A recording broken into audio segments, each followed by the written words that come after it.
Somos gratos a você que nos visita nessa manhã. Temos muitos visitantes. Para quem não me conhece, eu me chamo Abraão, sou o pastor dessa igreja. Para quem me conhece já, eu continuo me chamando Abraão e sou pastor dessa igreja. Nós estamos muito felizes nessa manhã. Se você puder e se você quiser, abra sua Bíblia, destrave o seu celular, acesse o seu aplicativo e busque pelo Evangelho de Mateus, capítulo 2. E você que nos visita, talvez você não saiba, mas nós estamos caminhando nesse período de Natal por uma série de mensagens. Igreja, me ajuda, vocês irmãos. Qual o tema dessa série de Natal que nós estamos ministrando? Profecias de Natal. E nós temos visto, na verdade, uma análise segundo o Evangelho de Mateus, onde Mateus, escrevendo a narração, a narrativa do nascimento de Jesus Cristo, ele vê uma série de fatos que aconteceram desde o anúncio, na verdade, do nascimento de Jesus Cristo, e ele olha para profecias no Antigo Testamento, homens que foram usados por Deus para anunciar ou para prenunciar o nascimento de Jesus Cristo, o nosso Salvador, o nosso Redentor. E hoje nós vamos terminar, nós já tivemos aí, analisando a partir do capítulo 1, analisamos 3 profecias no capítulo 2, e agora nós vamos terminar o capítulo 2, encerrando assim, essa narrativa de Mateus, a partir do verso 19. Então, Mateus capítulo 2, verso 19. Você está comigo, amém? Amém, Carolzinha. Capítulo 2 do Evangelho de Mateus. Diz o seguinte: depois que Herodes morreu, um anjo do Senhor apareceu em sonho a José no Egito. E disse: levante-se, tome o menino e sua mãe, e vá para a terra de Israel, pois estão mortos os que procuravam tirar a vida do menino. Ele se levantou, tomou o menino, sua mãe, e foi para a terra de Israel. Mas ao ouvir que Arquelau estava reinando na Judéia, em lugar de seu pai Herodes, teve medo de ir para lá. Tendo sido avisado em sonho, retirou-se para a região da Galileia, e foi viver em uma terra chamada Nazaré. Assim cumpriu-se o que fora dito pelos profetas: ele será chamado Nazareno. Nós terminamos aqui então a narrativa dos primeiros anos de vida de Jesus Cristo, porque a partir daqui ele se estabelece e cresce em Nazaré. Por isso que ele é considerado e chamado o Nazareno, ou alguns vão dizer também o Galileu, porque era da região da Galileia. E eles foram, na verdade, para o Egito. O verso 19 vai nos dizer que o anjo aparece em sonho a José quando ele estava no Egito. E lembra, ele saiu de Belém, foi para o Egito, porque Herodes decretou a morte de toda criança até 2 anos de idade. Então ele é avisado também em sonho. José e sua família, Maria e agora Jesus, eles descem até o Egito, lá se estabelecem por em torno de 1 ano, possivelmente. E agora avisado em sonho, ele diz: olha, aqueles que queriam matar o teu filho, não apenas aquele apontando para Herodes, mas entendendo que havia também outros que desejavam a morte. Os próprios líderes religiosos judeus, nós vemos que eles, durante o ministério terreno de Jesus Cristo, eles buscam confrontar e destruir o ministério de Jesus Cristo. Então morrem aqueles que queriam matar Jesus. E aí diz assim: então vai para Israel, volta para as terras, volta para a região de Israel. E aí quando José ouve esse comando, ele se assusta. Por quê? Porque o filho de Herodes, que tinha determinado a morte de toda criança até 2 anos de idade, agora reinava naquela região. Ele reinava naquela região. E ele se assusta porque nós comentamos na série que Herodes era um homem cruel, sanguinário, violento, que matava mesmo para poder manter seu trono. O seu filho não era diferente. Então José, sabendo disso, se assusta e diz: olha, para lá está difícil. Parece que eu estou saindo do Egito, vou voltar para o mesmo problema que me tiraram de lá. E aí dizer assim, não, então ele é avisado mais uma vez em sonho para ele ir subir um pouco mais, e para a região ainda um pouco mais a norte, conhecida como Nazaré. E é interessante que Mateus, ao olhar isso aqui, meus irmãos, ele olha e fala o seguinte: assim se cumpriu, e é como termina o verso 23, o que foi dito pelos profetas. Se você tem acompanhado essa série, se você não assistiu, eu te convido a ir lá no canal no YouTube, a assistir essa série. Mas, por exemplo, no capítulo 2, verso 17, nós vemos claramente Mateus falando de uma profecia específica. Massara, ele fala: assim se cumpriu o que escreveu o profeta Jeremias, por exemplo. Ou no capítulo 1, nós vemos ele apontando para claramente uma profecia escrita por Isaías: a virgem conceberá e dará à luz a um filho. Mas agora ele não traz isso numa singularidade de uma profecia, dizendo: olha, assim se cumpriu o que foi escrito pelo profeta. Mas ele diz: olha, assim se cumpriu o que foi escrito pelos profetas. O que ele quer dizer com isso? Ele não se confundiu. Na verdade, ele faz uma referência àquilo que ao longo do Antigo Testamento, não apenas um, mas mais de um homem de Deus falou a respeito da vinda de Jesus Cristo. Se você bem lembra, um dos cavaleiros aqui, ele falava: olha, há muito tempo atrás, a profecia foi ministrada, a profecia foi declarada, a profecia foi proclamada. Existia, na verdade, e é isso que eu e você precisamos entender, dentro da comunidade judaica, dentro do povo de Israel, o que era conhecido na época como profecias do ramo, pastor Edmilson. Profecias do ramo. E o que isso tem a ver com o olhar para Nazaré? O que isso tem a ver com Mateus observar tudo isso? Deixa eu ler primeiro alguns dos profetas que falaram isso, para a gente poder colocar isso num plano comum e entender. Zacarias, no capítulo 3, verso 8, ele diz o seguinte: ouçam bem, sumo sacerdote José e seus companheiros, diante de você, homens que simbolizam coisas que virão. Olha o que ele diz: trarei o servo, chamado de renovo. Jeremias 23 diz: eis que vem dias, diz o Senhor, e que levantarei a Davi um renovo justo. Jeremias ainda lá no capítulo 23, ele fala novamente: farei brotar um renovo justo da linhagem de Davi.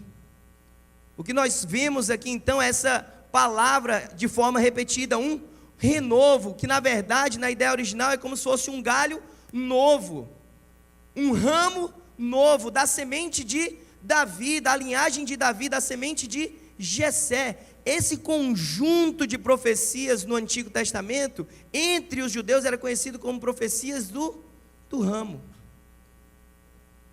E Isaías 11 era um dos textos mais conhecidos. Lembra? Capítulo 1, nós mencionamos Isaías 7:14, quando Isaías fala: a virgem conceberá e dará luz a um filho. Se a gente continua nessa narrativa de Isaías, Isaías 9, a partir do verso 6, nós temos um texto muito conhecido, que é: o seu nome será maravilhoso, conselheiro, Deus forte, Pai da eternidade, ou Pai eterno, príncipe da paz. Se nós continuamos, nós caímos em Isaías 11, e esse conjunto de profecias do profeta Isaías fala claramente a respeito de Jesus Cristo. Isaías 11:1 diz o seguinte: sairá uma vara do tronco de Jessé, um renovo crescerá das suas raízes, o Espírito do Senhor repousará sobre ele, o Espírito que dá sabedoria, entendimento. E ele começa a falar a respeito desse rei que surgiria a partir desse renovo da linhagem de Jessé, do tronco de Jessé, das raízes, sairia agora um ramo novo, um broto novo. Tá bom, entendemos tudo isso. O que isso tem a ver, de volta à pergunta, com Mateus? Por que Mateus então agora olha para Jesus Cristo indo para Nazaré com José e com Maria, e ali ele cresceria? Isso é tão forte que no livro de Atos você vai ver, olha a significância disso. Atos 3, quando Pedro está declarando a cura sobre o jovem que era paralítico, que estava em frente ao templo, ele diz: em nome de Jesus, o Nazareno, levanta, anda. Então essa identificação dos primeiros cristãos como Jesus sendo o Nazareno, como identificam também no livro de Atos, capítulo 23, Paulo como sendo da seita dos nazarenos. Isso era muito forte no tempo de Jesus e na igreja primitiva, porque a palavra no hebraico para ramo, para esse renovo, o hebraico, via de regra, ele é formado por uma raiz de palavra com 3 consoantes. O hebraico original ele é uma língua consonantal, ele é formado por consoantes. E as 3 consoantes que apresentam nessa palavra no hebraico para ramo é N, Z e R, ou a equivalência em português seria N, Z e R. Quando a gente olha para as consoantes de Nazaré, quais são? N, Z e R. Então Mateus está olhando agora para essa profecia, ou para esse conjunto, esse arcabouço profético, se é que eu posso falar assim. Não sei como é que traduz arcabouço profético, irmã Débora, mas esse conjunto de profecias. Às vezes eu falo difícil, eu olho para a Débora, coitada. Te abençoe, irmã Débora. Irmão, sou eu que estou suando assim? Estou animado, né? Amém. A gente olha para esse conjunto de profecias que falavam sobre esse Neser, ou esse Netzer, se você quiser entender isso a partir do hebraico, trazendo para o N, Z e R, e ele olha para esse conjunto de profecias do ramo e fala, olha, isso agora, por que Jesus vai para Nazaré? Isso é o cumprimento de tudo que foi falado, porque ele é o Netzer, ele é o Nazareno, e ele acha essa similitude. Não há nenhuma profecia específica no capítulo 2, aqui no verso 23, que Mateus está apontando, ele está apontando para esse conjunto de profecias. Agora, o que eu e você podemos olhar para isso e tirar de lições práticas para a nossa vida? Porque pensa, quando essa história de Jesus, Flávio, começou, ou quando esse anúncio do nascimento de Jesus Cristo foi dado, onde é que estava Maria e onde é que estava José? Em Nazaré, em Nazaré. Aí o meu bom Deus vai lá e tira José, tira Maria de Nazaré e manda para Belém, através de um decreto de um homem chamado César Augusto, que determinou um alistamento, um recenseamento do povo. E é lá em Belém então que Jesus nasce, e depois há uma perseguição e ele ainda vai para o Egito. E nós observamos que em cada um desses momentos há um cumprimento profético. E agora ele ia para Israel de volta, ele podia muito bem ter parado em Belém de volta. Ele poderia muito bem, como rei dos judeus, ter ido para Jerusalém, um centro político, religioso, de um rei que queria estar ali em evidência. Mas não, ele vai para a região da Galileia, Nazaré, uma cidade pequena, minúscula, bem da verdade, insignificante para muitos naquele contexto. Mas porque Jesus, ele não surgiu assim no meio da história. E o que eu e você precisamos guardar nessa manhã no coração é que Deus planejou perfeitamente o Natal. E quando eu falo Natal, eu não falo o Natal, o nosso Natal, a nossa ceia natalina. Eu falo de Natal significando o nascimento, o natalício mesmo. Deus planejou perfeitamente o Natal. E esse planejamento, ele não começa a partir de Isaías, não começa a partir de Jeremias, não começa no Novo Testamento. Ele é um planejamento desde a eternidade. Eu não sei, mas imagino que ontem à noite as irmãs aqui, na sua maioria, já tinham planejado a roupa que usariam hoje, né? Porque é importante. Ou que vão usar mais tarde na ceia do Natal para alguns. Ou eu não sei com quanto antecedência você já planejou o que vai acontecer hoje à noite na ceia de Natal. Quem já planejou como é que vai ser o Natal? As crianças são ótimos planejadores, né? Planejando tudo, gente. Já sei quem planeja o Natal de casa. Você já planejou algo para daqui a 50 anos? Não estou dizendo sonhar, eu estou dizendo planejar, estruturar e fazer isso acontecer. Apocalipse, no capítulo 18, verso 8, ele vai dizer que o Cordeiro foi morto desde a fundação do mundo. 2 Timóteo 1, 9 diz que a graça nos foi dada em Cristo desde os tempos eternos. Efésios 3, 10 vai dizer que a intenção dessa graça era que agora, mediante a igreja, a multiforme sabedoria de Deus se tornasse conhecida dos poderes e autoridades nas regiões celestiais, de acordo com seu eterno plano que Deus realizou em Cristo Jesus. Havia um plano eterno, O Natal, então, ele foi perfeitamente orquestrado. Lá no Éden, quando acontece a queda do homem, em Gênesis 3, nós vamos ver uma condenação para a serpente, e a primeira delas é, olha, sob o seu ventre você vai rastejar, do pó você vai se alimentar todos os dias. Mas também há uma outra que diz, a tua semente e a semente da mulher terão, obrigado Flávio, obrigado meus irmãos, deve estar mesmo difícil, os irmãos olhando para mim dizendo, coitado do pastor.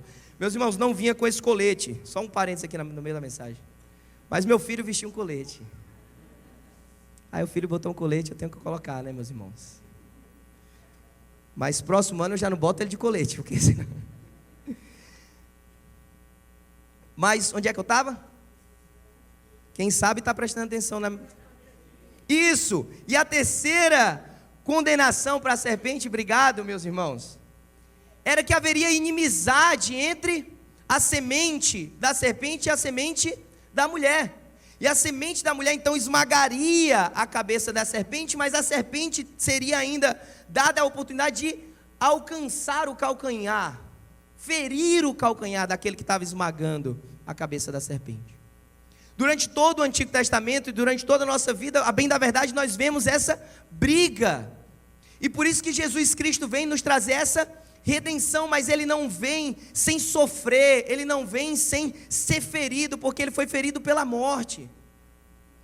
Ele nasceu de uma forma humilde, mas Ele sofreu para resgatar a minha e a sua vida. Mas tudo isso foi perfeitamente planejado. Quando nós olhamos para a profecia de Isaías, pense bem, por que Deus, Mauro, já que quarta-feira você estava aqui conversando um pouco sobre isso, meus irmãos, para um plano divino e eterno, não faria mais sentido, Grazi, Deus pegar um casal casado para ser cuidador e responsável pela vida de Jesus Cristo Filho? Faria mais sentido ou não? Ele pegou um casal ainda não casado, com um compromisso nupcial sim, mas ainda não casado de fato. Portanto, ainda não havia sido consumado o casamento, porque a profecia, Flávio, era que a virgem daria a luz a um menino. Agora, se isso não tivesse sido planejado por Deus perfeitamente, eu não sei se você quer chamar o Natal de coincidência, mas essa profecia podia ter se cumprido em Nazaré, não podia? O casamento estava planejado. José disse, Maria, aqui ó, aluguei esse espaço aqui para a gente, olha, as irmãs da dança vão fazer aqui uma apresentação maravilhosa, chamei um coral de crianças aqui para cantar, nosso casamento vai ser lindo. Ou as irmãs me ajudem aí, ou vocês gostariam que o marido falasse assim, nós vamos casar não sei aonde, não sei, também a gente vai fazer uma viagem agora, só bota aí umas 2 mudas de roupa, porque o jumentinho vai sofrer se você levar tudo que você quer levar. Mas onde é que a gente vai morar? Não sei. Não, vamos fazer aqui um chá de panela, chá de casa nova. Não tem chá nenhum, vai ser água barrenta aqui no meio da estrada. A gente não ia querer. E Deus, na sua majestade, na sua plenitude de poder, Ele pega um casal ainda não casado, mas que no meio da confusão de José querer apartar, diz, não, casa que essa aí é a tua. Eu tenho promessa sobre a vida de vocês. Não, mas pode ser aqui em Nazaré? Já aluguei aqui o espaço. Não, desce para Belém. Por quê? Porque tem profecia para ser cumprida. Mas em Belém agora está uma maravilha, Jesus acabou de ganhar ouro, incenso e mirra, maravilha, nós vamos voltar mais ricos do que viemos. Não, desce para o Egito. Por quê? Porque tem profecia para ser cumprida. Então agora finalmente vamos ficar aqui no Egito um pouquinho, Maria já está cansada comigo, Deus. 3 anos aqui, 2 anos sem parar num lugar direito. Não, agora você sobe para Nazaré. Mas se eu vou voltar para o mesmo lugar que eu saí, não podia ter começado aqui, terminado aqui, feito tudo aqui? Não, porque eu que planejei esse Natal, e o que Deus planeja é perfeito, havia profecia para ser cumprida. E eu e você precisamos olhar sobre essa ótica para o Natal. O Natal de Jesus, ou o nascimento de Jesus, ele acontece em circunstâncias aparentemente naturais, mas que elas são sobrenaturalmente guiadas, Ricardo.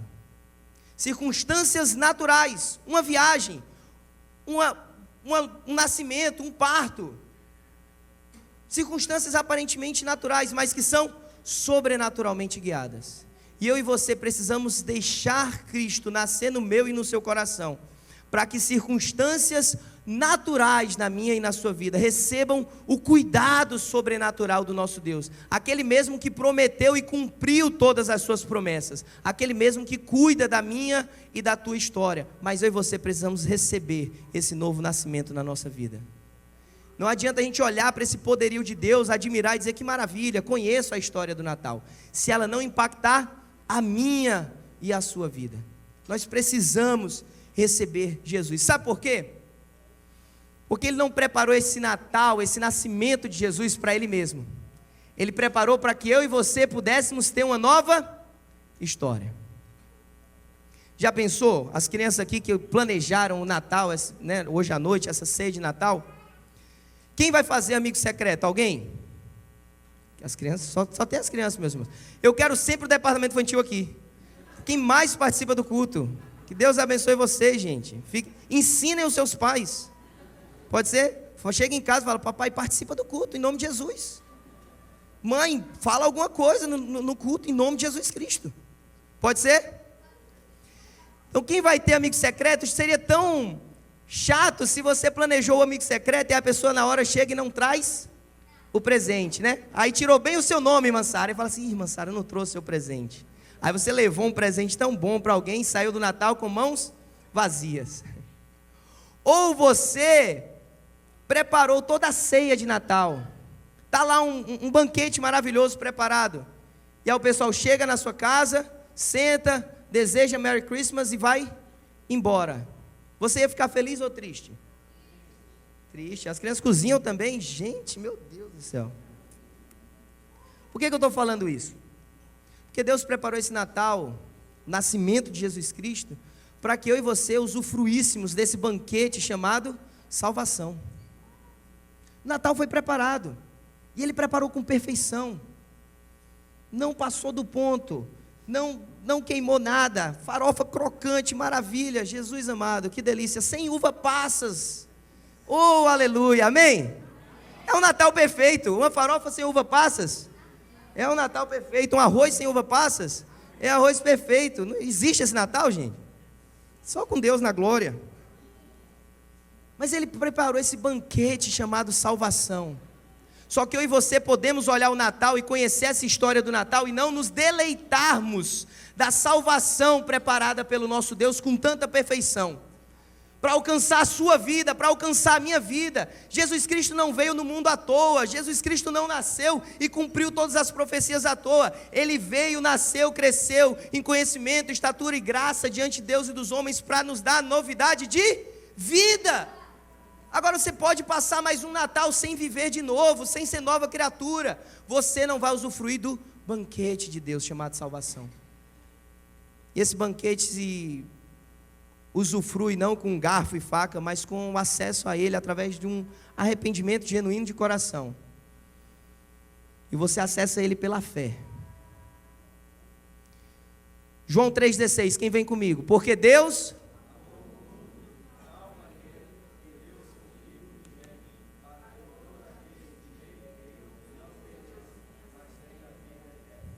17. Foi, irmãos? 2 versículos juntos. Porque Deus, o pastor Galgo estava lá, né? Porque Ele enviou seu Filho ao mundo, não para condenar o mundo, mas para que o mundo fosse salvo por Ele. Quem crê não está condenado, verso 18. Quem não crê já está condenado, porque não creu no Filho unigênito de Deus. Agora essa conversa acontece no capítulo 3, com um homem muito sábio chamado Nicodemos. E é para Nicodemos que ele fala assim: não se assusta, se eu disser para você, é necessário nascer de novo. Porque ele diz: ninguém pode ver o reino de Deus, acessar o reino de Deus, se não nascer de novo. O Natal perfeitamente planejado por Deus só faz sentido se eu e você abraçarmos esse Natal. Porque a perfeição desse Natal se completa com a salvação na minha e na sua vida, acessada pela fé em Cristo Jesus. Eu oro para que você não apenas viva e experimente mais um Natal, mas que você pense sobre se já foi Natal na sua vida, se já foi um novo nascimento na sua vida. Você pode ser como os judeus, conheciam as profecias e mesmo assim rejeitaram essa transformação de vida. Não faça isso. Aceite Jesus Cristo como seu Senhor e Salvador. Jesus nasceu. Minha pergunta é: Ele já nasceu no nosso coração? Ele já nasceu novamente em nós. Ele já nos trouxe essa novidade de vida. Você já é nova criatura em Cristo Jesus. Se não for, meu convite é que você deixe ser Natal na sua vida, porque necessário é nascer de novo. Que Deus te abençoe em nome de Jesus. Olá, eu sou o pastor Abraão e nós agradecemos você por ter acompanhado essa mensagem conosco. Espero que você tenha sido edificado e até a próxima. Muito obrigado.